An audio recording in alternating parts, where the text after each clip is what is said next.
ಸಮಸ್ತ ನಿರಸ್ತಕುಹಕಂ ಸತ್ಯಂ ಪರಂ ಧೀಮಹಿ ಸೃಷ್ಟಿಸ್ಥಿತ್ಯಪ್ಯಯೇಹ ನೀತಿದೃಶಿತಮೋ ಬಂಧಮೋಕ್ಷಾಶ್ಚ ಯಸ್ಮಾತ್ ಅಸ್ಯ ಶ್ರೀ ಬ್ರಹ್ಮರುದ್ರ ಪ್ರಭೃತಿಸುರನರದ್ವೀಷಶತ್ರುತ್ಮಕಸ್ಯ ವಿಷ್ಣೋರ್ವ್ಯಸ್ತಾಃ ಸಮಸ್ತಾಃ ಸಕಲಗುಣನಿಧಿಃ ಸರ್ವದೋಷವ್ಯಪೇತಃ ಪೂರ್ಣಾನಂದೋ ಅವ್ಯಯೋ ಯೋ ಗುರುರಪಿ ಪರಮಃ ಚಿಂತಯೇತಂ ಮಹಾಂತ.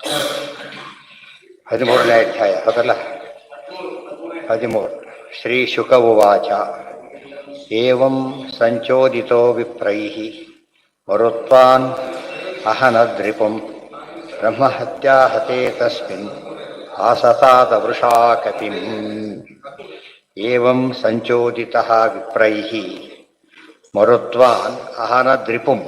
ಹೀಗೆಲ್ಲ ದೇವತೆಗಳು ಪ್ರಾರ್ಥನೆ ಮಾಡಿದಾಗ ಪ್ರವೃತ್ತಿ ಹೇಳ್ಕೊಂಡಾಗ ಇಂದ್ರದೇವರು ಮಘವನ್ ಇಂದ್ರದೇವರು ಏನು ಮಾಡಿದರು, ರಿಪುಂ ವೃತಾಸುರನ್ನು ಕೊಂದು ಹಾಕಿದರು. ಆಗ ಹತೇ ತಸ್ಮಿನ್ ಅವನು ಸತ್ತಾಗ ವೃಷಾಕಪಿ ಇಂದ್ರದೇವರಿಗೆ ಬ್ರಹ್ಮಹತ್ಯಾ ದೋಷ ಬಂತು. ಬ್ರಹ್ಮಹತ್ಯಾ ಹತೆ ತಸ್ಮಿನ್ ಆಸಸಾದ ಅವರ ಹತ್ರ ಬಂತು. ಹಾಗೆ ಹೇಳ್ತಾರೆ, ಪ್ರಾರಬ್ಧ ಕರ್ಮಣೈವೇಷಾಂ ಕೃಪ್ತ ದುಃಖಸ್ಯ ಸೂಚಕಂ ಇದಾನೀಂ ತನಕರ್ಮ ಸ್ಯಾತ್ ರಣಹೇತುರ್ಯಥಾ ರಣಃ ದೇವಾದೀನಾಂ ಸ್ಥಿತಪ್ರಜ್ಞ ಭಾವಾತ್ಮೈವಾನ್ಯಥಾ ಭವೇತ್ ಪ್ರಾರಬ್ಧಮಪಿ ತು ಕ್ವಾಪಿ ಕಿಂಚಿತ್ ವಿಘಟಿತಂ ಭವೇತ್ ಇತಿ ಛ. ಈಗ ಒಂದು ಪ್ರಶ್ನೆ ಬಂತು, ಇಂದ್ರದೇವ ಬ್ರಹ್ಮಹತ್ಯಾ ದೋಷ ಬಂತು ಅಂತ ಹೇಳಿದ್ರಿ, ಬ್ರಹ್ಮಹತ್ಯಾ ದೋಷ ಇತ್ಯಾದಿಗಳು ಅಪ್ರೋಕ್ಷ ಜ್ಞಾನಿಗಳಿಗೆ ಹೇಗೆ ಬರುತ್ತೆ, ಅದು ದೊಡ್ಡ ದೇವತೆಗಳಿಗೆ ಹೇಗೆ ಬರುತ್ತೆ ಅಂತ ಕೇಳಿದರೆ, ಪ್ರಾರಬ್ಧ ಕರ್ಮದಿಂದಾಗಿ ಕ್ಲುಪ್ತ ದುಃಖಸ್ಯ ಸೂಚಕ, ಅನುಭವಿಸಬೇಕಾದ ಒಂದು ದುಃಖ ಇರುತ್ತೆ, ಅದಕ್ಕೋಸ್ಕರವಾಗಿ ಆ ರೀತಿ ಬಂತೆ ಹೊರತು ಹೊಸದಾಗಿ ಮಾಡಿದ ಪಾಪದ ಲೇಪ ಅವರಿಗಿಲ್ಲ. ಯಾಕೆಂದರೆ ದುಷ್ಟರ ಸಂಹಾರ, ಬ್ರಹ್ಮಹತ್ಯೆ ಬೇರೆ, ದುಷ್ಟ ಬ್ರಹ್ಮಹತ್ಯೆ ಬೇರೆ. ಆತತಾಯಿನ ಮಾಯಾಂತಂ ಹನ್ಯಾದೇವ ಅವಿಚಾರಯನ್ನಂತ ಮನುಸ್ಮೃತಿ. ಅವನು ದ್ರೋಹಿಯಾಗಿದ್ದರೆ ಅವನನ್ನು ಯಾರೇ ಆಗಿದ್ದರೂ ಕೂಡ ಸಂಹಾರ ಮಾಡಬಹುದು ಅಂತ ಹೇಳಿದ್ದಾರೆ. ಆದ್ದರಿಂದ ಇಲ್ಲಿ ದೋಷ ಬಂತು ಅಂದರೆ ದೋಷ ಮುಖ್ಯ ಕಾರಣವಾಗಿತ್ತು, ಈ ಮಾಡಿದ್ದಲ್ಲ, ಪ್ರಾರಬ್ಧ ಕರ್ಮದಿಂದಾಗಿ ಬಂದದ್ದು ದೋಷ. ಹೌದು ದೋಷ ಹೌದು ಬ್ರಾಹ್ಮಣ ಆಗಿದ್ದರಿಂದಾಗಿ ದೋಷ ಇದೆ. ಆದರೆ ಏನಿಲ್ಲ ಅವರಿಗೆ, ಅದು ಹೊಸದಾಗಿ ಅಂಟತಕ್ಕಂಥ ಪ್ರಾರಬ್ಧ ಒಂದಿತ್ತು ಅವರಿಗೆ, ಅನುಭವಿಸೋದಕ್ಕೋಸ್ಕರ ಅದು ಬಂತು. ದೃಷ್ಟಾಂತ ಕೊಡ್ತಾರೆ, ರಣಹೇತುರು ಯಥಾರಣ. ಯುದ್ಧ ನಡೀತು, ಮೈಯೆಲ್ಲ ಗಾಯ ಆಯಿತು. ಯಾರೋ ಅಪ್ರೋಕ್ಷ ಜ್ಞಾನಿಗಳು ಹೇಳ್ತಾರೆ ಗಾಯ ಆಯ್ತು. ಇದು ನಡೆದಿದ್ದೇನಂತ ಕೇಳಿದರೆ, ಗಾಯ ಆಗಿದ್ದಕ್ಕೆ ಯುದ್ಧ ಕಾರಣ ಅಷ್ಟೇ. ಮುಖ್ಯ ಕಾರಣ ಯಾವುದು ಅಂದರೆ ಪ್ರಾರಬ್ಧನೇ. ಎಲ್ಲ ಏನೇ ಆದರೂ ಕೂಡ ಮತ್ತೇನಾದ್ರು ಆಯಿತು ನಮಗೆ ಕೆಟ್ಟದ್ದು ಅಂದರೆ ಹಿಂದಿನ ಕರ್ಮದ ಫಲ. ಅವರಿಗೆ ಪ್ರಾರಬ್ಧ ಅಂತ ಅಪ್ರೋಕ್ಷ ಜ್ಞಾನಿಗಳು ಹೇಳಬೇಕು, ಉಳಿದವರಿಗೆ ಹಿಂದಿನ ಕರ್ಮದ ಫಲ. ಅದು ಇದಕ್ಕೊಂದು ನೆಪ ಅಷ್ಟೇ, ಅದು ಗೊತ್ತಾಯ್ತು. ಇದೇ ಪ್ರಧಾನ ಅಲ್ಲ. ಯುದ್ಧ ಆದಾಗಲೆಲ್ಲ ಗಾಯ ಆಗಬೇಕು ಅಂತಿಲ್ಲ. ಗಾಯ ಆಗದೆ ಯುದ್ಧ ಮಾಡಿದವರು ಇದ್ದಾರೆ, ಯಾಕೆ ಅವ್ರ ಕರ್ಮ ಇಲ್ಲ ಅವರಿಗೆ. ಯಾರಿಗಿದೆ ಗಾಯ ಆಗುತ್ತೆ ಪ್ರಶ್ನೆ ಬಂತು. ಯಾವುದೊಂದು ಮುಳು ತೊಡೋದು ಅದೇ ನೆಪ ಆಯಿತು, ಗ್ಯಾಂಗಿನ ಸತ್ತೋಗ್ಬಿಟ್ಟು, ಅದು ತಿಳ್ಕೊಂಬೇಡ. ಆ್ಯಕ್ಚುಲಿ ಸಾಯೋದು ನಿಶ್ಚಿತ, ಮತ್ತೆ ಅದಕ್ಕೇನು ಕಾರಣ ಆಯ್ತು ಇದೀಗ ಆಯ್ತು, ಅದೊಂದು ಆಸೆ ಆಗಿದ್ದು ಪ್ರಶ್ನೆ ಬರೋದಿಲ್ಲ. ಇದು ಮುಖ್ಯ ನೆಪನೇ ಹೊರತು ಮುಖ್ಯವಾಗಿ ನಿಶ್ಚಿತವಾದ ಯಾವುದೀಗ ಸಾವು ನಿಶ್ಚಿತ ಆಗಿದೆ. ಅದಕ್ಕೊಂದು ಕಾರಣ ಬೇಕು, ಕಾರಣ ಆಯ್ತು ಅಷ್ಟೇ. ತುಂಬ ವಯಸ್ಸಾಯಿತು ಹೋದ್ರು ಅಂತ ಹೇಳ್ತಾರೆ. ಅವಾಗ ಹಾರ್ಟ್ ಫೇಲ್ ಆದರೂ ಅಷ್ಟೇ, ಏನಾದರೂ ಅಷ್ಟೇ. ಮುಖ್ಯ ಕಾರಣ ಏನಲ್ಲೀಗ ಅದು ದೋಷ ಆಗೋದು ಚಿಕ್ಕ ವಯಸ್ಸಿನಲ್ಲಿ ಆದಾಗ ಅದು ಅಕಾಲ ಮೃತ್ಯು ಅನಿಸುತ್ತೆ. ಆ ಕಾಲದಲ್ಲಿ ಮುಂದೆ ಅದು ಅಕಾಲ ಅಲ್ಲ, ಕಾಲ ಮೃತ್ಯುವೇ ಆಗಿಬಿಡುತ್ತೆ. ಹೌದು, ಅದೇ ಹೇಳ್ತಿರೋದು. ಇನ್ನು ದೊಡ್ಡ ಭಾರಿ ಪುಣ್ಯ ಬಂತು ಅಂತಲೇ ಹೇಳ್ತಾರೆ. ಒಂದು ಸಿಂಪಲ್ ಹೇಳ್ತಾರೆ, ಒಂದೇ ಕೆಲಸಕ್ಕೆ ಪುಣ್ಯನೂ ಇದೆ, ಸ್ವಲ್ಪ ದೋಷನೂ ಇದೆ. ಹೇಳಿದ್ದೀನಿ ಈಗಾಗಲೇ. ಡಾಕ್ಟರ್ ಫಸ್ಟ್ ಕ್ಲಾಸ್ ಆಪ್ರೇಷನ್ ಮಾಡ್ತಾನೆ, ಒಳ್ಳೆ ಕೆಲಸನೂ ಕೆಟ್ಟ ಕೆಲಸನ ಕೈಯಾಗಿ ತೊಳ್ಕೊತಾರಾಗಿದ್ರೆ ಕೈಯಾಗಿ ತೊಳ್ಕೊಬೇಕಾದ್ರೆ, ಒಳ್ಳೆ ಕೆಲಸ ಕೈಯಾಗಿ ತೊಳ್ಕೊಬೇಕು, ಹಾಗೆ ತಿಳ್ಬೋದಲ್ಲ. ಇದು ಬೇರೆ ಅದು ಬೇರೆ. ಇದು ತೊಳ್ಕೊಬೇಕಂತ ಅವರು ಅಷ್ಟೇ ಎಲ್ಲ ಮೂಗೆಲ್ಲ ಹಾಕ್ಕೊಟ್ಟಿರ್ತೀವಿ. ಎಲ್ಲ ಒಳ್ಳೆ ಕೆಲಸ ಇಷ್ಟೆಲ್ಲ ಯಾಕೆ ಹಾಕೋಬೇಕಾಗಿದ್ರೆ, ಒಳ್ಳೆ ಕೆಲಸದಿಂದ ಜೊತೆ ಅಂಟ್ಕೊಂಡಿದೆ ಅದನ್ನು ಅದು ತಪ್ಪಿಸ್ಕೋಬೇಕು, ಇದು ತಗೋಬೇಕು. ಗೊತ್ತಾಯ್ತಾ? ಒಳ್ಳೆ ಕೆಲಸಕ್ಕೆ ಯಾಕೆ ದೋಷ ಆದರೆ ಇಷ್ಟೇ ಆಗಿತ್ತು. ಅರ್ಥ ಆಯ್ತಾ?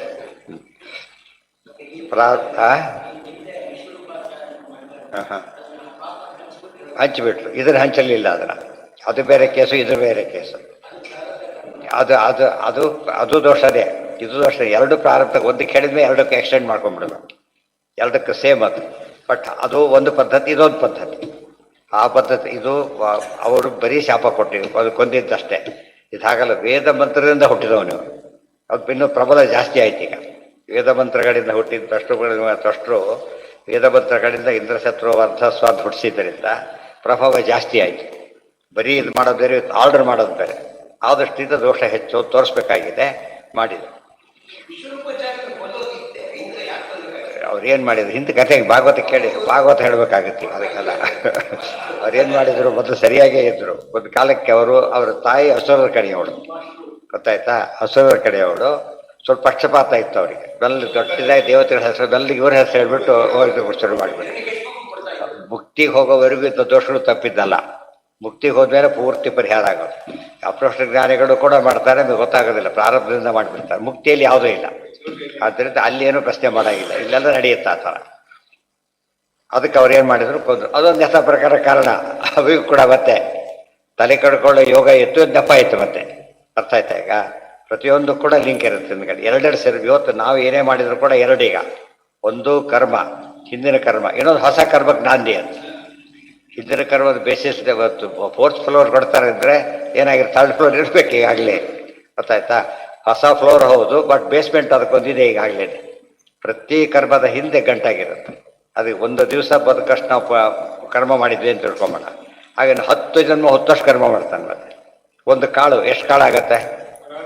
ಈ ಕಾಳು ಹಿಂದಿನ ಕಾಳಿನ ಫಲ. ಈ ಕಾಳು ಬಂದು ಎಷ್ಟೋ ಕಾಳಿಗೆ ಕಾರಣಾಗುತ್ತೆ, ನೂರಾರು. ನಮ್ಮ ಪ್ರಶ್ನೆಗೆ ಉತ್ತರ ಅದೇ ಅಲ್ರಿ. ಒಂದು ಹೇಗೆ ಅಷ್ಟಕ್ಕೆ ಕಾರಣಾಗತ್ತೆ ಅಂದರೆ, ಒಂದು ಕಾಳಷ್ಟು ಬೆಳೆಯೋದಿಲ್ಲ. ಐದು ಒಂದು ಕಾಳಕ್ಕೆ ಒಂದೇ ಬಂದರೆ ವ್ಯವಸಾಯ ಮಾಡಿ ಏನು ಉಪಯೋಗ? ಮುಂದಕ್ಕೆ ಬಂದರೆ ಅಲ್ಲೇ ತೆಗೆದುಕೊಡೋದು ಭಾಷೆ ಅಷ್ಟೇ. ಅರ್ಥ ಆಯ್ತಾ? ಕರ್ಮಕ್ಕೆ ಯಾವಾಗಲೂ ಮಲ್ಟಿಪ್ಲೈ ಆಗೋ ಶಕ್ತಿ ಇದೆ ಅದಕ್ಕೆ ನಾವೇನು ಮಾಡಬೇಕು, ಕರ್ಮ ಬಂಧಕವಾಗದಂತ ನೋಡ್ಕೋಬೇಕು. ನಿಷ್ಕಾಮ ಕರ್ಮಕ್ಕೆ ಮಾತ್ರ ಯಾವ ಯೋಚನೆ ಬರೋದಿಲ್ಲ. ದೇವಾದೀನಾಂ ಸ್ಥಿತ ಪ್ರಜ್ಞಭಾವಾತ್ ನೈವ ಅನ್ಯಥಾ ಭವೇತ್. ದೇವತೆಗಳಿಗೆಲ್ಲ ಬೇರೆ ಕಾರಣ ಹೇಳಬಾರ್ದು. ಅವ್ರ ಸ್ಥಿತಪ್ರಜ್ಞರಿಗೆ ಸಾಮಾನ್ಯರಿಗೆ ಅದು ಪ್ರಶ್ನೆ ಬರೋದಿಲ್ಲ, ದೇವತೆಗಳಿವರು. ಆದ್ದರಿಂದ ಅಷ್ಟೇ ಹೇಳಬೇಕು. ಪ್ರಾರಬ್ಧಮಪಿ ಚುಕ್ವಾಪಿ ಕಿಂಚಿತ್ ವಿಘಟಿತಂ ಭವೇತ್. ಪ್ರಾರಬ್ಧ ಕರ್ಮ ಹೋಗೋದಿಲ್ವ ಅಂತ ಕೇಳಿದರೆ ಹೋಗುತ್ತೆ. ಮುಖ್ಯ ದೊಡ್ಡ ದೊಡ್ಡ ಪ್ರಾರಬ್ಧ ಕರ್ಮ ಹೋಗೋದಿಲ್ಲ, ಕಿಂಚಿತ್ ಸ್ವಲ್ಪ ಇದ್ರೆ ಹೋಗಿಬಿಡುತ್ತೆ. ಪ್ರಾರಬ್ಧ ಕರ್ಮಣೋ ಅನ್ಯಸ್ಯ ಜ್ಞಾನಾದೇವ ಪರೀಕ್ಷಯ. ಇದು ಸ್ವಲ್ಪ ಕರ್ಮ ಆದರೆ ಸ್ವಲ್ಪನೇ ವ್ಯಯ ಮಾಡಿಬಿಡ್ತಾರೆ, ತುಂಬ ಹೆಚ್ಚಾದರೆ ವ್ಯಯ ಮಾಡೋಕ್ಕಾಗೋದಿಲ್ಲ. ಆ ದೃಷ್ಟಿ ಇವತ್ತು ಲೋಕದಲ್ಲೂ ಪದ್ಧತಿ ಇದೆ. ಸಣ್ಣ ಪುಟ್ಟ ತಾಯಿರು ಏನು ಮಾಡ್ತಾರೆ, ಅದಕ್ಕೆ ಪರವಾಗಿಲ್ಲ ಅಂತ ಹೇಳೋ ಪದ್ಧತಿ ಇದೆ. ಅದು ಉಪಬರ್ಧ ಅಂತ ಕರೀತಾರೆ. ಇದಕ್ಕೆ ಹಾಗಿಲ್ಲ.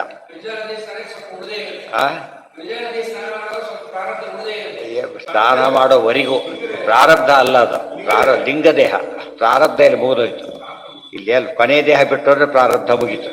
ಇನ್ನು ಉಳಿದೆಲ್ಲ ಏನದು, ಲಿಂಗದೇಹದ ಪ್ರಭಾವ ಅಷ್ಟೇ. ಅದು ಹೋದರೆ ಪೂರ್ತಿ ಮುಗೀತು. ಪ್ರಾರಬ್ಧ ಕರ್ಮ ಇರೋವರೆಗೂ ಒಂದು ಲಾಸ್ಟ್ ಬರ್ತ್ ಬರೋದಿಲ್ಲ. ಅವನು ಈ ರೀತಿ ಭ್ರೂಮಧ್ಯದಿಂದ ಬಂದು ಇಲ್ಲಿ ಹೊಡ್ಕೊಂಡು ಶಾಸ್ತ್ರೋಕ್ತ ದೇಹ ಬಿಟ್ಟ ಅಂದರೆ ಪ್ರಾರಬ್ಧ ಕರ್ಮ ಮುಗೀತು ಅಂತ ಕ್ಲೋಸ್. ಅದು ಉಳಿದಿದ್ದೆಲ್ಲ ಏನದೀಗ ಲಿಂಗದೇಹ ಅಷ್ಟೇ. ಲಿಂಗದೇಹ ಹೋಗೋದು ಅವಾಗ. ಅದರಿಂದ ಏನೋ ಅಡ್ಡಿ ಇಲ್ಲ ಅವರಿಗೆ. ಅದೇ ಹಾಗಾಗಿ ದಗ್ಧಪ್ಪ ಈಗ ದಗ್ಧಪಟಾಯಮಾನ ಇದ್ದಾಗ ಲೆಕ್ಕ. ಫಾರ್ಮ್ಯಾಲಿಟಿ ಸ್ನಾನ ಎಲ್ಲ ಆಗೋಗಿದೆ. ಆ ಬಟ್ಟೆ ಬಿಟ್ಟು ಬೇರೆ ಬಟ್ಟೆ ಹಾಕೋಬೇಕಷ್ಟೆ. ಅದೇ ಬಟ್ಟೆ ಸ್ನಾನ ಪೂಜೆಗೆ ಇದು ಮಾಡ್ಲಿಕ್ಕೆ ಬರೋದಿಲ್ಲ. ಅಷ್ಟು ಗ್ಯಾಪ್ ಇದೆ. ಬಡಿ ಆಗಿಬಿಟ್ಟಿದ್ದಾರೆ ಈಗಾಗಲೇ. ಯಾರೋ ಬಡಿಯವರು ಬಿಟ್ಟಿದ್ರೆ ದೋಷ ಇಲ್ಲ ಈಗ ಅವರಿಗೆ. ಆದರೆ ಅದೇ ಇದರಲ್ಲಿ ಮಾಡ್ಲಿಕ್ಕೆ ಬರೋದಿಲ್ಲ. ಅದು ವಸ್ತ್ರ ತ್ಯಾಗ, ಅದು ಲಿಂಗದೇಹ ಇದ್ದಾಗ. ಸ್ನಾನ ಮಾಡಿದವರಿಗೆ ಬಿಡದಿರ್ತದಲ್ಲ, ಬಡಿಯೆಲ್ಲ ಆಗಿಬಿಟ್ಟಿದ್ದಾರೆ ಅವನೀಗ. ಯಾವ ಸಮಸ್ಯೆನೂ ಇಲ್ಲ. ಅದೊಂದು ಬಿಡಬೇಕು ಅವನು.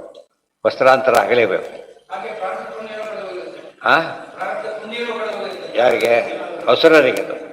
ಹಸುರರಿಗೆ ಕೊನೆ ಬರ್ತಲ್ಲಿ ಅವರಿಗೆ ಪ್ರಾರಂಭದ ಪುಣ್ಯ ಹೋಗಿಬಿಟ್ಟು ಅವ್ರಿಗೆ ಉಳಿಯೋದೇನೋ ಬರೀ ಪಾಪ ಅಷ್ಟೆ. ಅದು ಹೋಗೋದು ಚಾನ್ಸ್ ಇಲ್ಲ. ಯಾಕಂದ್ರೆ ಸ್ವರೂಪದ್ದು ಇವರಿಗೆ ಪುಣ್ಯ ಸ್ವರೂಪದ್ದಾದ್ರೆ ಅವರಿಗೆ ಪಾಪ ಸ್ವರೂಪದ್ದು. ಹಾಂ,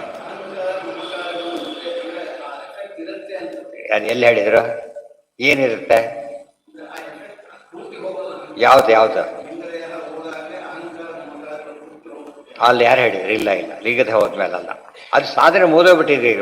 ಬಳಿಲ್ಲ, ಶಾಸ್ತ್ರಗಳಲ್ಲಿ ಲಯ ಆಗೋಗ್ಬಿಟ್ಟಿದ್ದಾರೆ ಈಗ. ಮಾರ್ಗ ಹಿಡ್ಕೊಂಡು ಹೋಗ್ಬಿಟ್ಟಿದ್ದಾರೆ. ಎಫೆಕ್ಟ್ ಏನಿಲ್ಲ. ಎಫೆಕ್ಟ್ ಲಿಂಗದೇಹದ ಎಫೆಕ್ಟ್ ಮಾತ್ರ ಇದೆಯಾ ಹೊರತು ಇದರ ಎಫೆಕ್ಟ್ ಇಲ್ಲ. ಪ್ರಾರಬ್ಧ ಕರ್ಮ ಕ್ಲೋಸ್ ಅಲ್ಲಿ. ಸ್ಪಷ್ಟ ಆಚಾರ್ಯ ತುಂಬ ಸತ್ತು ಹೇಳಿದ್ದಾರೆ ಮಾತನ್ನು. ಪ್ರಾರಬ್ಧ ಕರ್ಮ ಇರೋವರೆಗೂ ದೇಹ ಇರದೇ ಇರಬೇಕು. ದೇಹ ಬಿಟ್ಟು ಪ್ರಾರಬ್ಧ ಕರ್ಮ ಹೋಯಿತು ಅಂತ ಉಳಿದ ಲಿಂಗದೇಹದ ಎಫೆಕ್ಟ್ ಅಷ್ಟೇ, ಇನ್ನೇನಿಲ್ಲ. ಹೋಗೋದು ಫಾರ್ಮ್ಯಾಲಿಟಿ ಅಂತ. ಯಾವುದು? ಹಾಂ, ಅಲ್ಲಿ ಮುಗೀತು. ಪ್ರಾರಬ್ಧ ಕ್ಲೋಸ್. ಮತ್ತೇನೆ ಪ್ರಾರಬ್ಧ ಹುಟ್ಟಿ ಬರಲೇಬೇಕು. ಕರ್ಮ ಅನುಭವಿಸೋಕೆ ಬೇರೆ ದಾರಿ ಇಲ್ಲ, ಇಲ್ಲಿಗೆ ಬರಬೇಕು ವಾಪಸ್ಸು ಅವರು. ಅದಿಲ್ಲ, ಬರೋದಿಲ್ಲ ಅಷ್ಟೇ. ಸೊ ಎರಡು ಅದೇ. ಈಗ ಲಿಂಗದೇಹ ಭಂಗ ಆಗೋದು ಒಂದು ಸ್ಟೇಜು, ಪ್ರಾರಬ್ಧ ಕರ್ಮ ಹೋಗೋದು ಒಂದು ಸ್ಟೇಜು, ಅಪರೋಕ್ಷ ಜ್ಞಾನ ಬರೋದು ಒಂದು ಸ್ಟೇಜು. 3 ಸ್ಟೇಜ್ ಇದೆ ಈಗ. ಅಪರೋಕ್ಷ ಜ್ಞಾನದಲ್ಲಿ ಒಂದು ಮುಕ್ತಿ ಅಶೂರ್ಡ್, ಅದ್ರ ಬಗ್ಗೆ ಯೋಚನೆ ಇಲ್ಲ. ಬಟ್ ಇನ್ನು ರೀಬರ್ತ್ ಇಲ್ಲ ಅಂತಲ್ಲ, ಪ್ರಾರಬ್ಧ ಕರ್ಮ ರೀಬರ್ತ್ ಇದೆ. ಆದರೆ ಯಾವ ಪ್ರಾರಬ್ಧ ಕರ್ಮ ಹೋಯ್ತು ರೀಬರ್ತ್ ಹೋಯ್ತು, ಆದರೆ ಇನ್ನೂ ಉಳ್ಕೊಂಡಿದೆ ಯಾವುದಾದ್ರು ಮುಕ್ತಿ ಹೋಗಿಲ್ಲ ಅಂತ ಉಳ್ಕೊಂಡಿದೆ ಲಿಂಗದೇಹ. ಅದು ಹೋಗೋದು ವಿರಸ್ನಾನ ಅಲ್ಲಿವರೆಗೂ ಹೋಗೋದಿಲ್ಲ. ಗೊತ್ತಾಯ್ತಾ? ಏನ ಅದೇ ಸುಖ ಪ್ರಾರಂಭ ಹೋಗೋದೇ ಇಲ್ಲ ಅದು. ಈಗಲೂ ಯಾವಾಗಲೂ ಸುಖವಾಗಿ ಇರ್ತಾರೆ. ಇನ್ನು ಹೆಚ್ಚು ಸುಖ, ಹೆಚ್ಚು ಸುಖ ಅಷ್ಟೇ ಡಿಫ್ರೆನ್ಸ್, ಇನ್ನೇನೇ ಇಲ್ಲ. ಕಡಿಮೆ ದುಃಖದ ಹೆಸರೇ ಅವರಿಗಿಲ್ಲ. ಸುಖ ಹೆಚ್ಚು ಸುಖ, ಅತ್ಯಂತ ಹೆಚ್ಚು ಸುಖ ಆ ರೀತಿ ಹೇಳೋದು. ಬಿಸಿಲು ಭಾರಿ ಬಿಸಿಲು ಭಾರಿ ಬಿಸಿಲು ಅಂತ ಅಷ್ಟೇ ಹೊರತು ಚಳಿ ಇಲ್ಲೇ ಇಲ್ಲ ಕೆಲವು ಕಡೆಗೆ. ಕೆಲವು ಕಡೆಗೆ ಬಿಸಿನೂ ಇಲ್ಲ, ಆ ಥರ ಇರುತ್ತೆ. ಇವರಿಗೆ ಅಯೋಚನೆ ಇಲ್ಲ. ಬರೀ ಸುಖ ಪ್ರಾರಂಭದವ್ರು ಬ್ರಹ್ಮದೇವರೊಬ್ಬರೇ.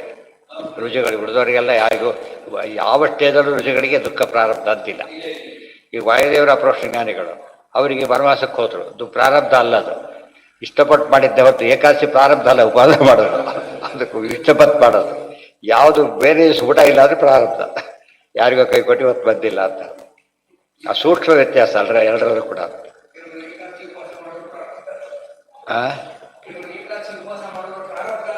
ತಪ್ಪದು. ಅವರು ಪಾಪಿಗಳು ಬಾಡಿ ಪಾಪ ಕೇಳ್ಕೊಂಡು ಪೂರ್ತಿ ಆಮೇಲೆ ಪೂರ್ತಿ ತಿನ್ನಕ್ಕೆ ಶುರು ಮಾಡ್ತಾರೆ ಅಂತ.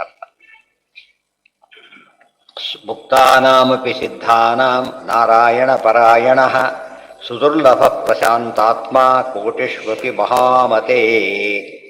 ಮುಂದೆ ಒಂದು ಪ್ರಶ್ನೆ ಬಂತು.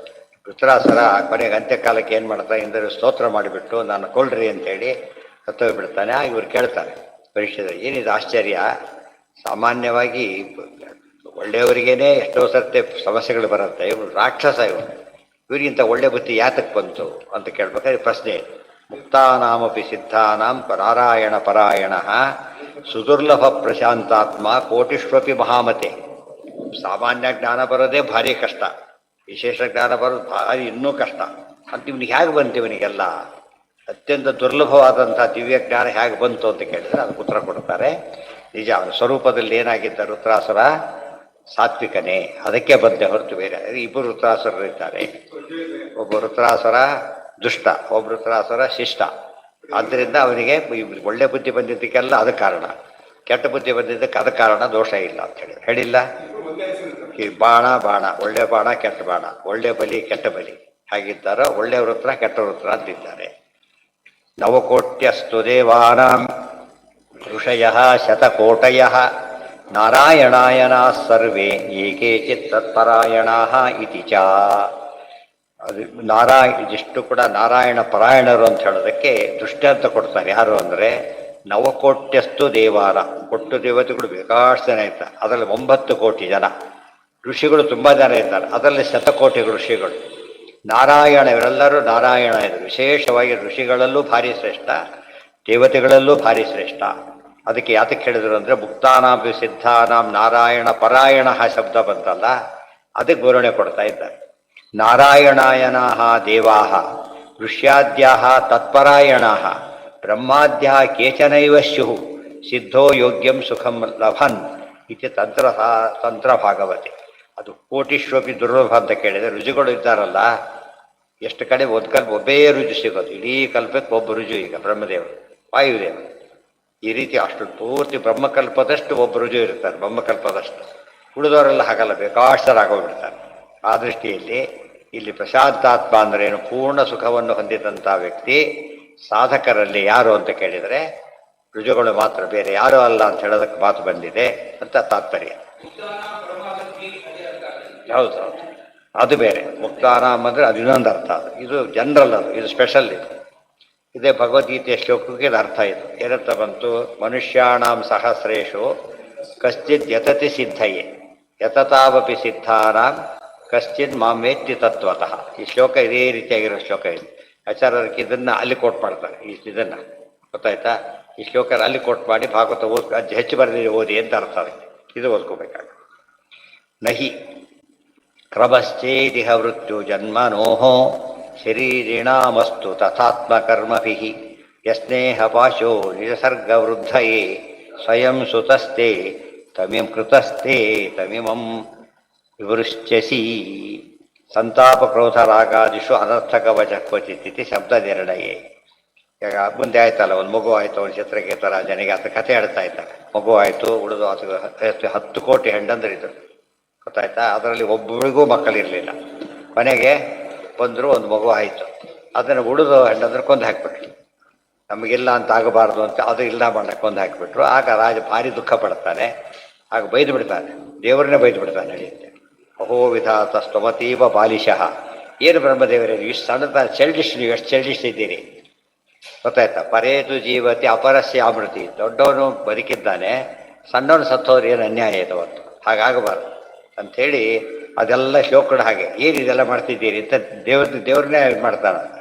ಆ ದೊಡ್ಡ ಭಗವದ್ಭಕ್ತ ಯಾಕೆ ಮಾಡ್ತಾನೆ ಅಂದರೆ, ಸಂತಾಪ ಕ್ರೋಧ ರಾಗಾದಿಷು ಅನರ್ಥಕ ವಚಃ ಕ್ವಚಿತ್. ತುಂಬ ನೋವಾದಾಗ, ಭಾರಿ ಸಿಟ್ಟು ಬಂದಾಗ, ಭಾರಿ ಆಸಕ್ತಿ ಇದ್ದಾಗ ಅರ್ಥವಿಲ್ಲದ ಮಾತನ್ನಾಡ್ತಾರೆ. ಇದಕ್ಕೇನಿಲ್ಲ, ತಾತ್ಪರ್ಯ ಇಲ್ಲ. ದೇವರ ಬೈದ ಅಂತ ಅಲ್ಲೇ ಅಲ್ಲ. ಎಷ್ಟೋ ಜನ ನಮ್ಮಲ್ಲೇ ಬೈಕೋತಾರೆ, ಬೇಕಾಡ್ತಾರೆ. ಎಷ್ಟು ಪೂಜೆ ಮಾಡಿದ್ರೆ ಇಷ್ಟೇನು ಹಣೆ ಬಾರ ಅಂತ ಹೇಳ್ಕೊತಿರ್ತಾರಲ್ಲ, ಅದು ಪೂಜೆ ಮಾಡಿದ್ರು ಅವತ್ತು ಅನಿಸುತ್ತೆ, ಮತ್ತೆ ಬಡಿದ್ರೆ ಬುದ್ಧಿ ಮಾಡೇ ಮಾಡ್ತಾರೆ. ಕೆಲವು ಬಿಟ್ಬಿಡ್ತಾರೆ, ಆ ವಿಚಾರ ಬೇರೆ. ಆದರೆ ಸಾಮಾನ್ಯಗಂತ ಮಾತಾಡೋದು ಅದಕ್ಕೋಸ್ಕರ ನನಗೆ ರಾಜಾಚಾರ ಹಣೆ ಹೊಡ್ಕೋತಾರೆ. ಅವೆಲ್ಲ ಮಾಡೋ ಉದ್ದೇಶ ಏನು ಅಂತ ಕೇಳಿದ್ರೆ ತುಂಬ ನೋವಾಗಿದೆ ಅಂತ ಅರ್ಥ, ಅಷ್ಟೇ ಹೊರತು ಏನಿಲ್ಲ ಅದರಲ್ಲಿ, ತಾತ್ಪರ್ಯ ಇಲ್ಲ. ಕೆಲವು ಮಾತುಗಳನ್ನು ಮಣ್ಣು ತಿನ್ನೋಂತಾರೆ, ತಾತ್ಪರ್ಯ ಇಲ್ಲ ಅದರಲ್ಲಿ, ಗೊತ್ತಾಯ್ತಾ. ಎಷ್ಟೋ ಸರ್ತಿ ಹೇಳ್ತಾರೆ, ಒಂದು ಕೋರ್ಸ್ ಕೇಳ್ತಾರೆ, ಅವನು ಬೈದ ಸಾಯಿ ಅಂತೇಳಿ ಅದು ಸೂಸೈಡ್ ಮಾಡ್ಕೊಂಡು ಅವನು ಇವನ ಮೇಲೆ ಆ್ಯಕ್ಷನ್ ತೊಗೊಂಡಿದ್ರೆ ತೊಗೊಳೋದಿಲ್ಲ. ಭಾರಿ ಕೋಪ ಬಂದ ಬೈದ ಅಂತ ಹೇಳ್ತಾರೆ, ಅದಲ್ಲ. ಯಾವ ಇಂಟೆನ್ಷನ್, ಅಲ್ಲಿ ಇಂಟೆನ್ಷನ್ ಇಲ್ಲ ಆ್ಯಕ್ಚುಲಿ. ಒಂಥರ ಸಿಟ್ಟು ಬಂದು ಆ ಉದ್ರೇಕಕ್ಕೊಳಗಾಗಿ ಮಾತಾಡ್ತಾನೆ, ಅದು ಎಂಥ ಅಫೆನ್ಸ್ ಅಲ್ಲ ಅದು. ಅದರಿಂದ ಇವನ್ ತಿರುಗಿ ಇವನ್ ತಪ್ಪೆ ಹೊರತು ಏನಲ್ಲ, ಅದು ತಪ್ಪಲ್ಲ. ಆದರೆ ಇಂಟೆನ್ಷನ್ ಇದ್ದು ಹೇಳಿದಾಗ ತಪ್ಪಾಗುತ್ತೆ. ಅದಕ್ಕೆ ಅನರ್ಥಕ ವಚ ಅಂದ್ರೆ ಏನು, ಅರ್ಥವಿಲ್ಲದ ಮಾತಾಡ್ತಾರೆ, ತಾತ್ಪರ್ಯವಿಲ್ಲದ ಮಾತಾಡ್ತಾರೆ ಅಂತ ಅರ್ಥ. ಅದರಲ್ಲಿ ತಾತ್ಪರ್ಯ ಇಲ್ಲ. ಏನು ಹಾಂ ಅದೇನಾಯಿತು, ಮಗು ಸತ್ತೋಗ್ಬಿಡ್ತು. ಅವಾಗ ಹೇಳ್ತೇನೆ, ಏನಿದೆ ಅನ್ಯಾಯ. ದೊಡ್ಡವನ್ನ ಬ್ರಾಹ್ಮಣ ಬಂದು ಹೇಳಲಿಲ್ಲ, ಶಿಶು ಸತ್ತಾಗ ನಾ ಅಪ್ಪನ ಬದುಕಿದ್ದೇನೆ, ಮಗು ಹೇಗೆ ಸತ್ತ ಅಂತ ಕೇಳಲಿಲ್ಲ. ಆ ಟೈಪ್ ಬೈತಾನಾಗ, ದೇವತೆಗಳನ್ನೇ ಬೈದು ಬಿಡ್ತಾನೆ. ಆಮೇಲೆ ದುಃಖ ಪಡ್ತಾನೆ, ತಪ್ಪಾಯಿತು ಅಂತ. ಅಷ್ಟೊತ್ತೆ ನಾರದರು ಬರ್ತಾರೆ, ಸರಿ ಹೋಗುತ್ತೆ. ಮುಂದೆ ದೊಡ್ಡ ವಿದ್ಯಾಧರ ಚಕ್ರವರ್ತಿ ಆಗ್ತಾನೆ. ಅದೆಲ್ಲ ಇದ್ದೇ. ಇದು ಯಾತಕ್ಕೆ ಹೇಳ್ತಾರೆ ಅಂದರೆ, ಒಳ್ಳೆಯವರು ಕೂಡ ಒಮ್ಮೊಮ್ಮೆ ಏನು ಮಾಡಬಹುದು, ಕೆಟ್ಟ ಮಾತುಗಳನ್ನ ಆಡಬಹುದು, ಆಡಬಾರದು. ರುಜುಗಳನ್ನ ಬಿಟ್ಟರೆ ಉಳಿದವರೆಲ್ಲ ಏನೋ ಒಂದು ಇದ್ದೇ ಇರೋದು. ಕೆಲವು ಮಾತುಗಳನ್ನ ಆಡಿಬಿಡ್ತಾರೆ. ಪಾರ್ವತಿ ಪರಮೇಶ್ವರ್, ಪಾರ್ವತಿ ಹೇಳಿದ್ರು ಕೇಳಲಿಲ್ಲ, ಹೊರಟ್ಬಿಟ್ರು. ಸತೀದೇವಿ ವಿರೋಧ ಮಾಡ್ಕೊಂಡು ಹೊರಟರು. ಅದೇನು ತಾತ್ಕಾಲಿಕ ಅಷ್ಟೇ ಹೊರತು ಏನಲ್ಲ ಅದು. ಅವ್ರು ಮಂಗಳಗೌರಿ ಎಂಬುದಕ್ಕೆ ವಿರೋಧ ಬರೋದಿಲ್ಲ ಅದರಿಂದ, ಗೊತ್ತಾಯ್ತಾ. ಪ್ರೊಫೆಸರ್ ತಪ್ಪು ಹಾಕಿದ, ಪ್ಲಸ್ ಮೈನಸ್ ತಪ್ಪು ಹಾಕಿಬಿಟ್ಟ, ಅದು ಪ್ರೊಫೆಸರ್ಶಿಪ್ ಹೋಗಿಬಿಡೋದಿಲ್ಲ. ಅದರಿಂದ ಏನಾಯ್ತದ ಮಿಸ್ಟೇಕ್. ಆತ ಹೇಳ್ತಾರೆ, ಸಾರಿ ಅಂದ್ಬಿಡ್ತಾರೆ. ಯಾರೋ ಹುಡುಗ ಹೇಳ್ತಾರೆ, ಹುಡುಗ ಇವ್ರು ಪ್ರೊಫೆಸರ್ ಆಗಿ ಅವ್ರು ಸ್ಟೂಡೆಂಟ್ ಏನೂ ಆಗೋದಿಲ್ಲ. ಅದರಿಂದ ತಾತ್ಕಾಲಿಕ ಅಷ್ಟೇ.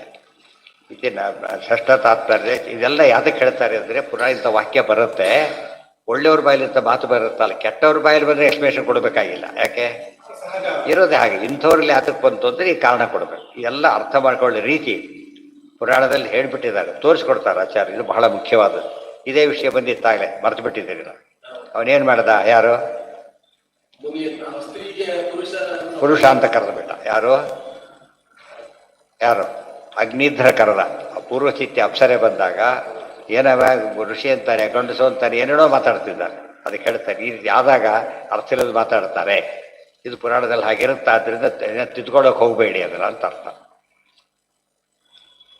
ಅಧುನಾ ಪುತ್ರಿಣಾಂ ತಾಪೋ ಭವತೈವ ಅನುಭೂಯತೆ ಏವಂ ದಾರಾ ಗೃಹ ರಾಯೋ ವಿವಿಧ ಐಶ್ವರ್ಯ ಸಂಪದಃ ದೃಶ್ಯಮಾನ ವಿನಾರ್ಥೇನ ನ ದೃಶ್ಯಂತೆ ಮನೋಭವಾಃ ಕರ್ಮಭಿರ್ಧ್ಯಾಯತೋ ನಾನಾ ಕರ್ಮಣಿ ಮನಸೋ ಅಭವನ್ ಮನಸೋ ರಾಗವೇಷಾಭ್ಯಾಂ ಪುಣ್ಯಪಾಪ ಸಮುದ್ಭವಃ ಪುತ್ರಾದಿ ಪುಣ್ಯಪಾಪಾಭ್ಯಾಂ ತಸ್ಮಾತ್ ಸರ್ವಂ ಮನೋಭವಂ ಇತಿ ನಾರದೀಯೇ.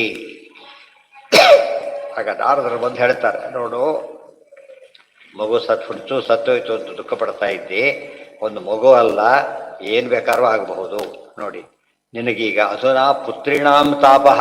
ಪುತ್ರಿ ಅಂದ್ರೇನು, ಆ ಪುತ್ರಿ ಅಲ್ಲ, ಪುತ್ರವ ಧನ ಇದ್ದವನು ಧನಿ ಹೇಗೋ ಹಾಗೆ. ಮಕ್ಕಳಿದ್ದವರು ಮಕ್ಕಳ ಕಡೆ ಎಷ್ಟು ದುಃಖ ಆಗುತ್ತೆ ಅಂತ ನಿನಗೆ ಗೊತ್ತಾಗತ್ತಲ್ಲ. ಈಗ ಇದೇ ರೀತಿ ಇದೆ. ಏವಂ ದಾರಾಹ ಗೃಹಾಹ ರಾಯಃ. ದಾರಾಹ ಹೆಂಡತಿ ಸತ್ತರೆ, ರಾಯ ಸಂಪತ್ತು ಹೋದರೆ, ಆಮೇಲೆ ವಿವಿಧ ಐಶ್ವರ್ಯ ಸಂಪದ ಏನು ಅನರ್ಥ ಆದಾಗಲೂ ಕೂಡ ಇಂಥ ದುಃಖ ಅವರಿಗೆ ಆಗತ್ತೆ.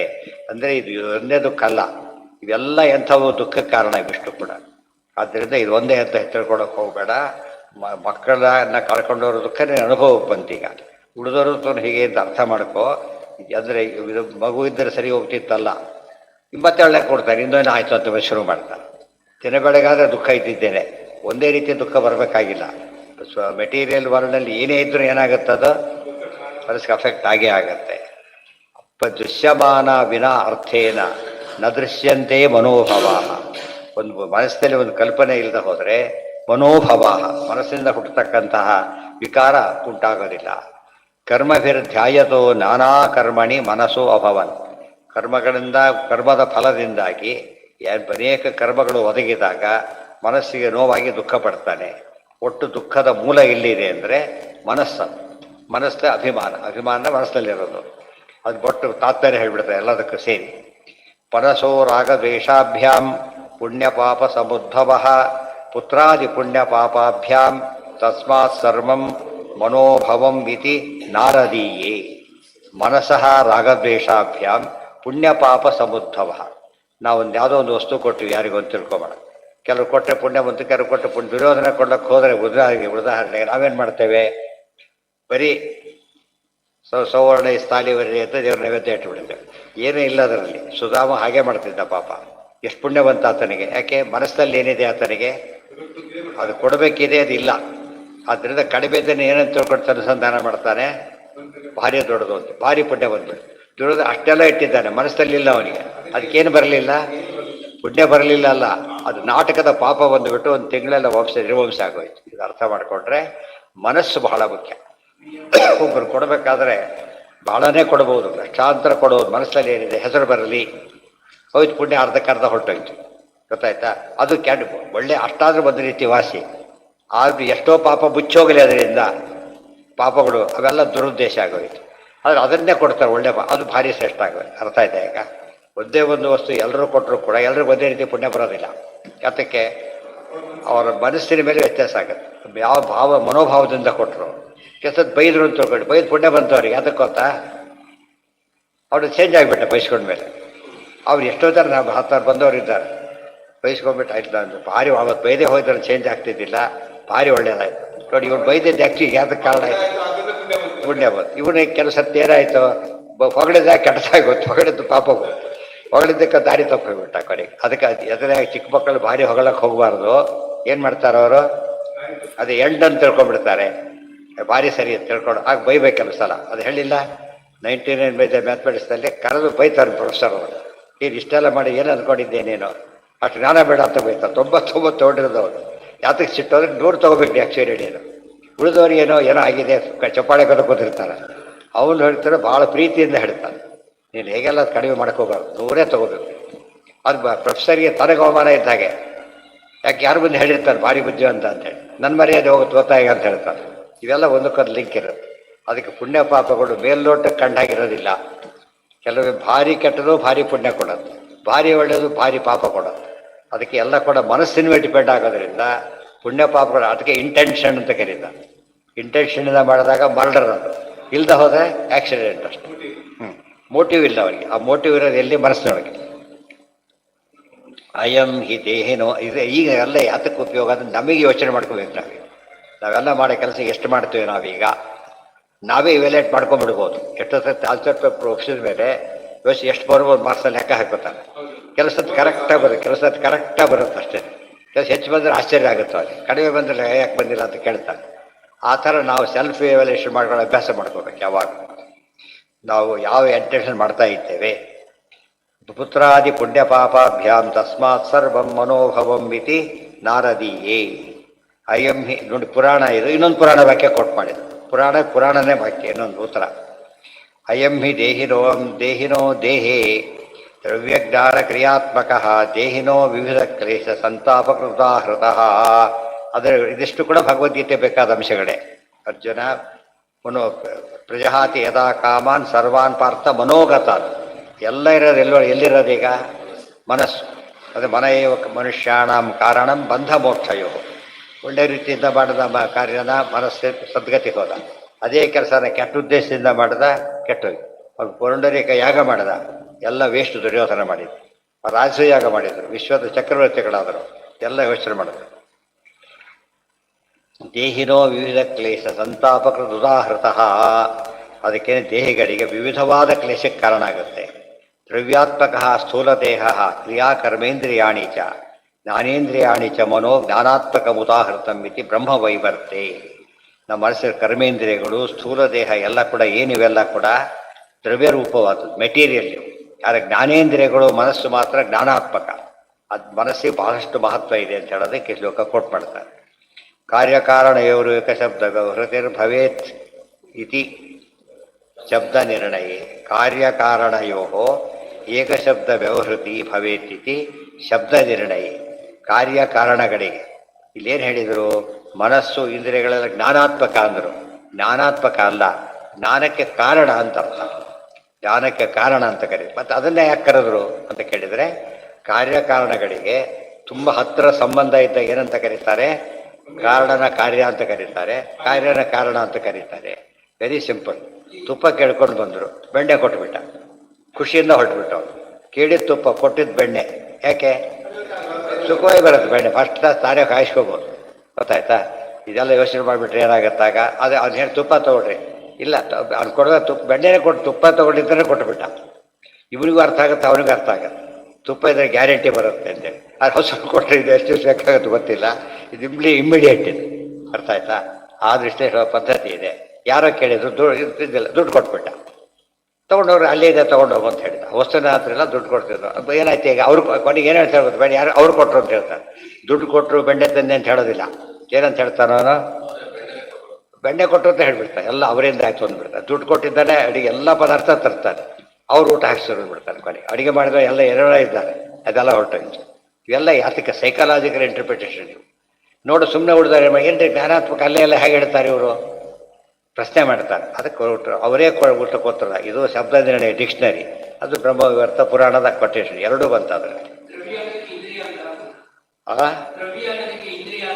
ದ್ರವ್ಯ ಅಂದ್ರೇನು? ಮೆಟೀರಿಯಲ್ ಥಿಂಗ್ ಅಂತ. ಮೆಟೀರಿಯಲ್ ಥಿಂಗ್ ಅವೆಲ್ಲ ಏನು? ಕ್ರಿಯಾಗಳೆಲ್ಲ ಏನಾಗುತ್ತೆ? ಈಗ ಕೈ ತೋರಿಸ್ಬೋದು, ನಾವು ಕಾಲು ತೋರಿಸ್ಬೋದು, ಎಲ್ಲ ತೋರಿಸ್ಬೋದು. ಆದರೆ ಜ್ಞಾನ ತೋರ್ಸಕ್ಕೆ ಬರೋಲ್ಲ. ಗೊತ್ತಾಯ್ತಾ? ನಮಗೆ ಕಣ್ಣು ಕಾಣುತ್ತಿಲ್ಲ, ನಮ್ಗೆ ಗೊತ್ತಾಗಲ್ಲ ತಕ್ಷಣನೇ. ಗೊತ್ತಾಯ್ತಿಲ್ಲ, ಅವ್ರು ಜಡವ ನೋಡಿದ್ರೆ ಕಣ್ಣು ಕಾಣೋದಿಲ್ಲ ಅಂತೆ. ಸುಮ್ಮನೆ ನೋಡಿದ್ರೆ ಕೂಡ ಹಾಗೆ ಕಾಣಿಸ್ತಾನೆ. ಅರ್ಥ ಆಯ್ತಾ? ಅದೇ ರೀತಿಯೇ ನಮಗೆ ಜ್ಞಾನಾತ್ಮಕ ಅಂತ ಹೇಳಿದ್ರಿಂದ ಕಾರಣ ಜ್ಞಾನ ಕಾರಕ, ಜ್ಞಾನ ಸಾಧಕ ಅಂತಾನೆ ಹೊರತು ಅವೇ ಜ್ಞಾನ ಅಂತ ಅರ್ಥ ಅಲ್ಲ.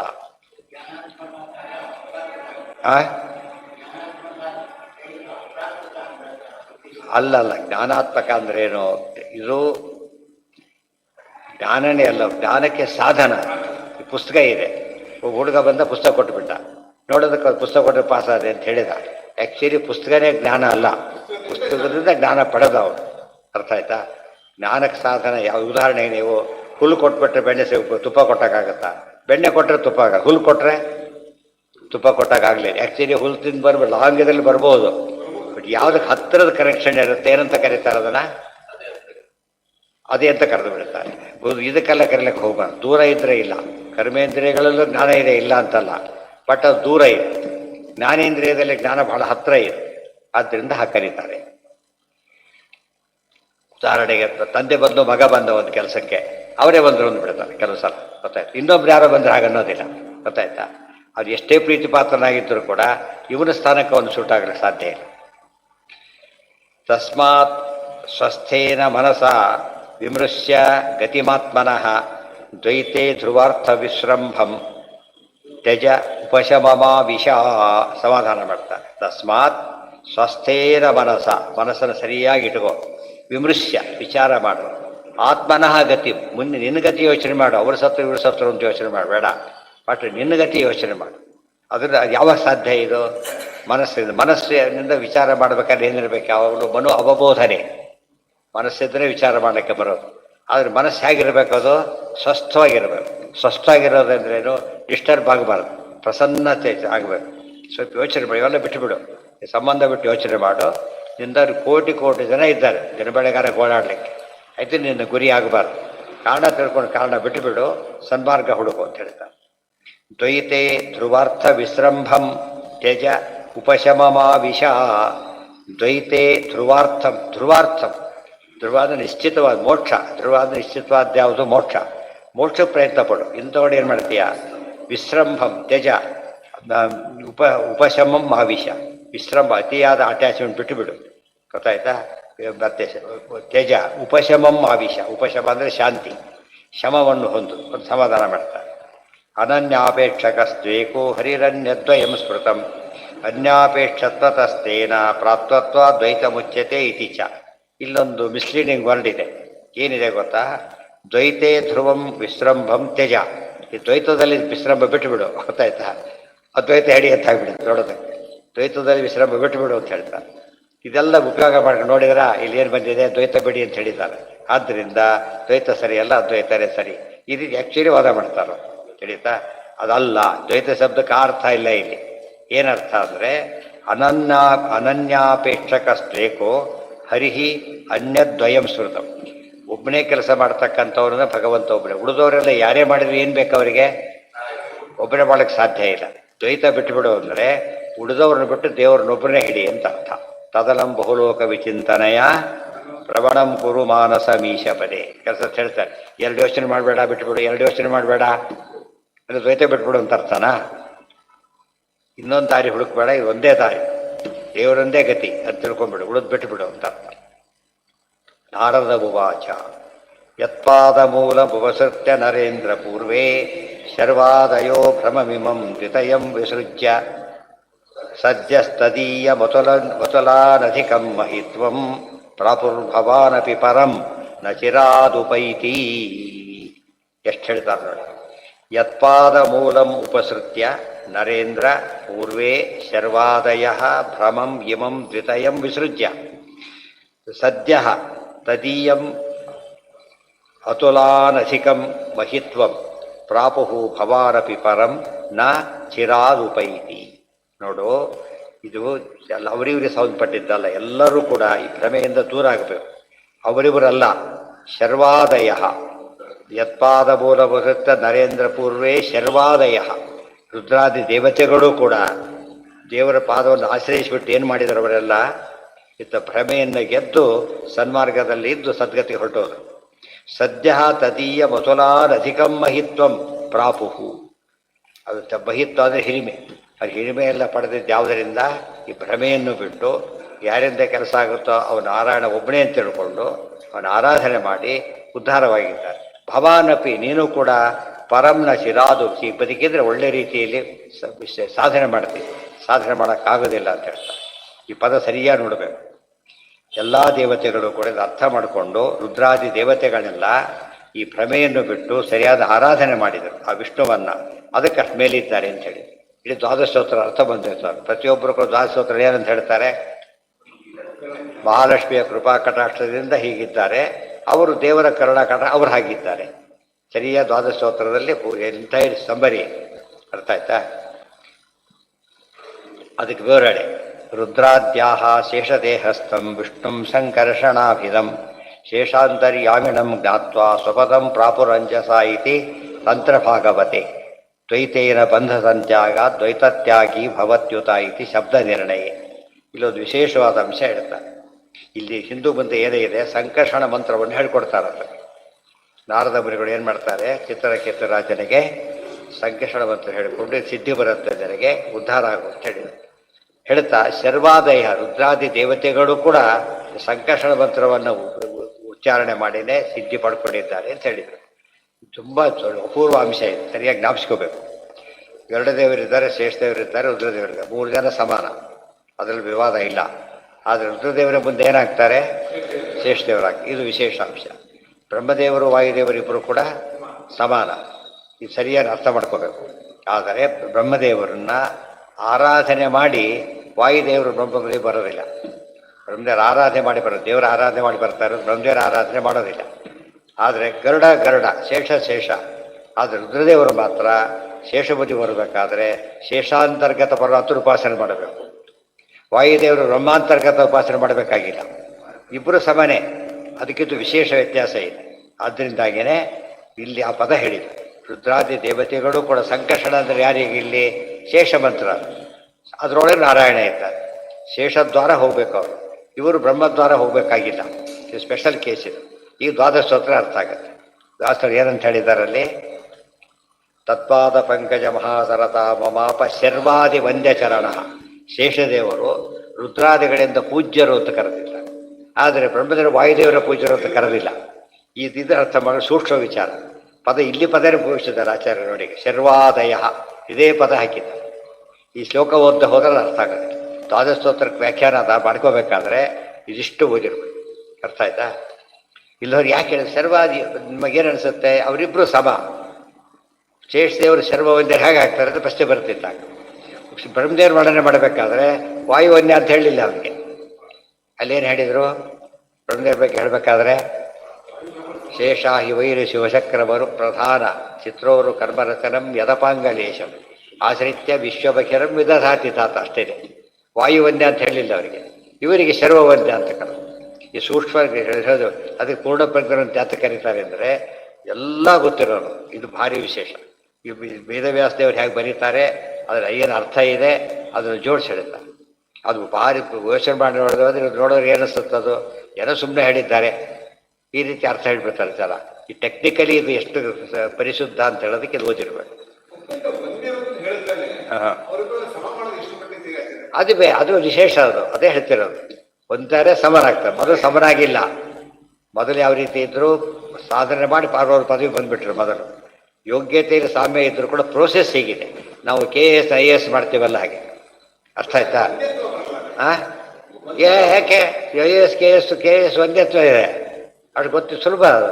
ಇವತ್ತು IAS ಆದ ಅಧಿಕಾರಿಗಳಿಗೆ KS ಬರ್ತಾರೆ, IASಗಳು KS ಬರೋದು ಸಾಧ್ಯ ಇಲ್ಲ. ಜೂನಿಯರೇ ಬರ್ಬೇಕಷ್ಟೇ. ಜೂನಿಯರಾಗಿ ಬಂದಿಲ್ಲ ಇಲ್ಲಿ. ಕೇಳಿದ್ರೆ ಚೇಂಜ್ ಆಗುತ್ತೆ. ಆಮೇಲೆ ಪೇಪರಲ್ಲಿ ಬರ್ತಿರ್ತಾರಲ್ಲ, ಇವರು IAS ದರ್ಜೆ ಕೊಡಲಾಗಿದೆ ಅಂತ ಹೇಳ್ಬಿಟ್ಟು ಆ ರೀತಿ ಬಂದವರು. ಹೊಸರಿ ಇವರೊಬ್ಬರದೇ ಅಂತ ಕೇಸ್ ಇರೋದು, ಬೇರೆ ಯಾರ್ದು ಆಗಿಲ್ಲ ಸ್ಪೆಸಿಫಿಕ್. ಅದಕ್ಕೆ ಒಂದೇ ಆಗಿದ್ದು. ಅದೇ ಹೇಳಿದ್ದು ವಿಶೇಷ ಇದೆ ಅಲ್ಲ, ವಿಶೇಷ ಇದೆ ಅಂತಲೇ ಹೇಳಿದ್ದು. ಇದು ವಿಶೇಷ ಅಷ್ಟೇ, ನಾವೇನು ಆರ್ಗ್ಯೂ ಮಾಡಾಗಿಲ್ಲ ಅದಕ್ಕೆ. KS ಅವ್ರು ಹೌದು, ಸ್ಟೇಟ್ ಅಷ್ಟೇ. IAS ಆದಾಗ ಏನಾಗ್ತಾರೆ ಆ ಸೆಂಟ್ ಪೂರ್ತಿ ಅದು ಕೇಳಿದ್ರೆ ಚೇಂಜ್ ಆಗಿಬಿಡೋದು. ಬಟ್ ಎಲ್ಲ KS ಆಗಲ್ಲ ಇವತ್ತೇ. ಅರ್ಥ ಆಯ್ತಾ? ಎಲ್ಲರಿಗೂ ಮಾಡೋದಿಲ್ಲ ಅದನ್ನ. ಎಕ್ಸೆಪ್ಷನಲ್ ಇದೆ ಮಾತ್ರ ಮಾಡ್ತಾರೆ, ಎಲ್ಲರಿಗೂ ಮಾಡೋದಿಲ್ಲ. ಇದು ಅಂಥ ಕೇಸು ಎಕ್ಸಾಂಪಲ್ ಅಷ್ಟೇ. ಇದು ಥಿಯರಿ ಇಷ್ಟೇ. ಇದು ಒಂದೇ ಕೇಸ್ ಈಗಿರೋದು, ಭಾರಿ ವಿಶೇಷ ಅಂಶ. ಆಗ ದ್ವಾದಶ ಸ್ತೋತ್ರ ಪದ ಪರ್ಟಿಕ್ಯುಲರ್ ಯಾಕೆ ಉಪಯೋಗಿಸಿದ್ರು ಅಂತ ಇದೆಲ್ಲ ಗೊತ್ತಿರಲಿ ಅಂತ ಹೇಳೋದಕ್ಕೋಸ್ಕರ. ಶೇಷಾಂತರ್ಯಾಮಿಣಂ ಜ್ಞಾತ್ವಾ ಸ್ವಪದಂ ಪ್ರಾಪುರಂಜಸ ಇತಿ ತಂತ್ರಭಾಗವತೆ ದ್ವೈತೇನ ಬಂಧ ಸಂಸಾಗ ದ್ವೈತತ್ಯಾಗಿ ಭವತ್ಯುತ ಇತಿ ಶಬ್ದ ನಿರ್ಣಯ. ಅದಕ್ಕೆ ದ್ವೈತ ಬಿಟ್ಬಿಡು, ದ್ವೈತ ಬಿಡು ಅಂತ ಹೇಳಿದರೆ ಈ ಸಂಶಯ ಬಿಟ್ಟುಬಿಡು, ಇನ್ನೊಬ್ಬರ ಹೋಗಬೇಡ ಅಂತ ಅರ್ಥನೇ ಹೊರತು ನೀನು ದ್ವೈತ ಮತ ಬಿಟ್ಬಿಡು ಅಂತ ಅರ್ಥ ಅಲ್ಲ. ದೇಹಾದಿ ಅಹಂ ಮಮಾಭಿಮಾನೋ ಭ್ರಮಃ. ಭ್ರಮ ಬಿಟ್ಟುಬಿಡು, ಭ್ರಮ ಬಿಟ್ಬಿಡು ಅಂದ್ರೇನು? ದೇಹ ಭ್ರಮೆ ಯಾವುದೋ ದ್ವೈತ ಭ್ರಮೆ ಬಿಡು ಅಂತ ಅರ್ಥ ಅಲ್ಲ. ದೇಹವೇ ನಾನು ಅನ್ನೋ ಭ್ರಮೆ, ಗೊತ್ತಾಯ್ತಾ? ನಾನೇ ಕರ್ತ ಎಂಬ ಈ ಭ್ರಮೆ ಬಿಟ್ಟುಬಿಡು ಅಂತಾನೆ ಹೊರತು ಇವನಿಲ್ಲ ಅಂತಾಗಲಿ ದೇವರಿಲ್ಲ ಅಂತಾಗಲಿ ಅರ್ಥ ಅಲ್ಲ. ಅದಕ್ಕೆ ದ್ವೈತ ಶಬ್ದಕ್ಕೆ ಅನೇಕ ಅರ್ಥ ಇದೆ. ಈ ಅರ್ಥ ಉಪಯೋಗಿಸ್ಬಾರ್ದು. ದೇಹಾದಿ ಅದು ಎಸ್ ಬರಬಾರ್ದು.